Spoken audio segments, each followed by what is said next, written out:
ngobrol bareng dosen episode keempat. Nah, hari ini kita akan membahas tentang hak asasi manusia di masyarakat. Nah, hak asasi manusia tersebut adalah hak yang dimiliki manusia dari mereka lahir hingga mereka meninggal.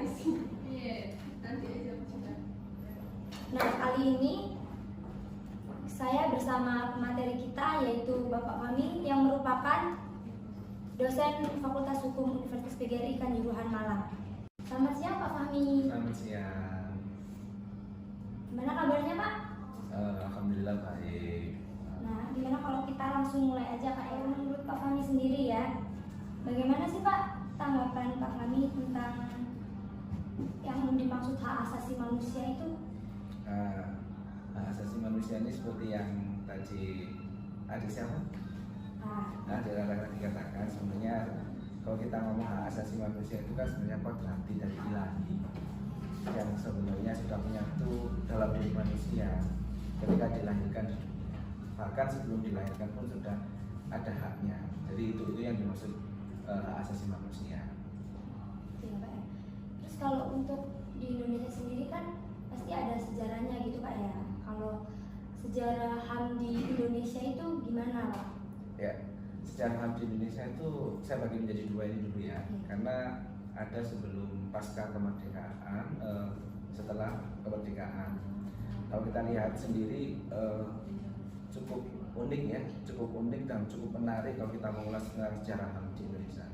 Jadi sebelum kemerdekaan ini, nenek moyang kita kalau nggak salah Mbah dulu ya, itu sudah sebenarnya menulis tentang hak asasi manusia sendiri, yaitu dibuktikannya dengan pendirian organisasi yaitu Budi Utomo. Sebenarnya di sebelum kemerdekaan mereka sudah mempunyai tujuan penyerataan sosial, pendidikan dan sebagainya, apalagi kemanusiaan di antara masyarakat yang ada. Kalau dulu kan masih dibagi sama kolonialisme ya, ada penjajah dan pribumi. Dari situlah tokoh-tokoh tersebut mencoba untuk bagaimana supaya kita yang ada di Indonesia ini mempunyai hak-hak yang sama. Makanya mereka membuat organisasi, tidak hanya organisasi Budi Utomo, Serikat Islam, bahkan Partai Komunis Indonesia juga yang alirannya Karl Marx itu sendiri yang membahas tentang sosial. Terus setelah itu, setelah kemerdekaan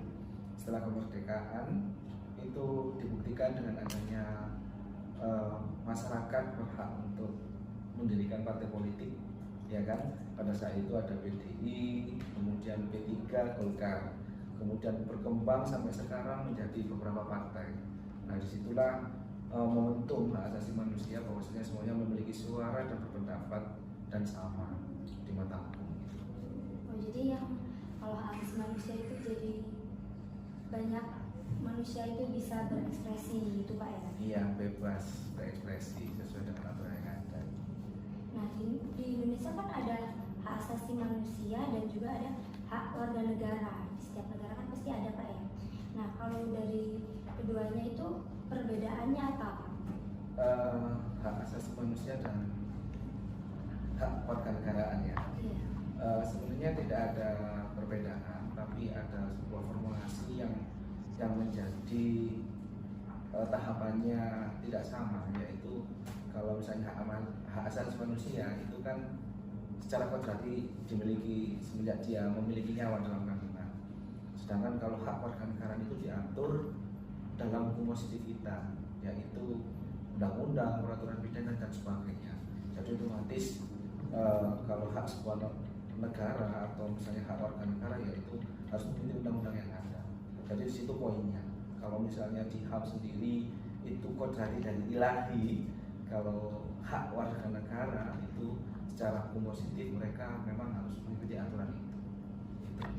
Terus kan itu Pak juga ada, kalau di Indonesia kan pasti ada juga yang melanggar HAM. Nah, kalau bentuk-bentuk dari pelanggaran HAM tersebut itu apa? Pelanggaran HAM yang selama ini sangat berbahaya ya, yaitu genosida, kemudian perbudakan, ya kan, kemudian perburuan ini yang artinya hampir sama dengan perbudakan tapi tidak dibayar gitu, terus mengatasnamakan sebuah kenegaraan atau agama tertentu sehingga menghilangkan kesukuan dan sebagainya. Itu salah satu bentuk pelanggaran yang sangat luar biasa terjadi. Terus di akhir-akhir demokrasi kita sekarang ini kan juga banyak, kayak misalnya kasusnya kalau teman-teman lihat Salim Kancil Lumajang, ya kan. Terus yang kedua aktivis kemanusiaan HAM juga, yaitu almarhum Munir, ya kan, Marsina, Wiji Tukul, dan banyak sekali sebenarnya pelanggaran-pelanggaran HAM yang bahkan sampai saat ini juga tidak tahu pelakunya, ya kan, seperti itu. Jadi banyak sekali, apalagi di Indonesia masih banyak PR sebenarnya mengenai pelanggaran-pelanggaran HAM itu sendiri. Jadi banyak itu Pak ya kalau untuk pelanggaran HAM itu. Iya. Nah, kan kalau di Indonesia juga negara hukum. Nah, terus hubungan hak asasi manusia tersebut dengan negara hukum yang ada di Indonesia ini gimana Pak? Nah, ini pertanyaan menarik ya. Sebenarnya hubungannya apa ya? Jelas berkaitan, karena negara sebagai negara hukum, negara ini juga harus bisa istilahnya melindungi hak warganya melalui hak asasi manusia itu. Jadi mau nggak mau warga negara itu harus dilindungi oleh sebuah negara, ya kan. Jadi jangan sampai tidak sama di hadapan hukum atau malah menggunakan otoritas kekuatannya untuk melanggar HAM, ya kan, otomatis seperti itu. Jadi sangat tidak mungkin jika sebuah negara itu tidak melindungi warganya. Kan negara tidak mungkin itu kan yang buat menyusahkan warganya. Terus kan di undang-undang juga menyebutkan kalau melindungi hak dan kehidupan warganya. Nah, tetapi kenapa masih ada hukuman mati gitu Pak? Oh, hukuman mati. Ya, kemarin sempat menjadi pembahasan. Kalau memang hak asasi manusia itu mengatur di DUNHAM, PBB juga, kalau bisa aktivis HAM itu kalau bisa hukuman mati dihilangkan, kan gitu kan. Karena di satu sisi kita diatur di hak asasi manusia, di satu sisi tapi kita masih menggunakan hukuman mati. Jadi kita harus lihat dulu, bahkan di rancangan RKUHP yang terbaru itu ada klausul baru, istilahnya bahwasanya pembunuhan istilahnya mati ini tidak dikhususkan dalam pelanggaran-pelanggaran berat.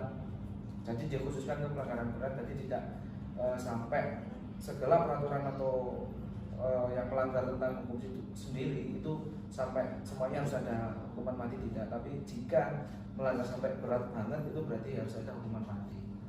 Maka usulannya yang dimaksud melanggar berat banget ini apa kan?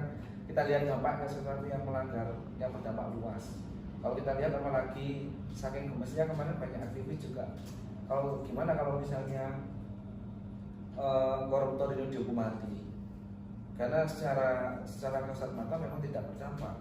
Tapi kalau kita lihat secara moral, semuanya itu sangat berdampak. Karena dia seseorang yang diberi jabatan yang seharusnya memegang tanggung jawaban tersebut, tapi dia melanggar wewenang itu, sehingga pemisahan beban moral kan gitu. Otomatis kalau dia sampai melanggar itu pasti harus hukuman mati.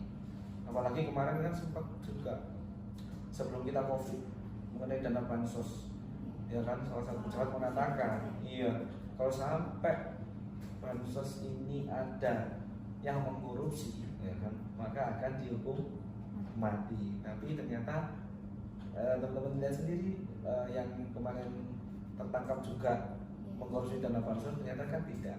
Ya, iya itu.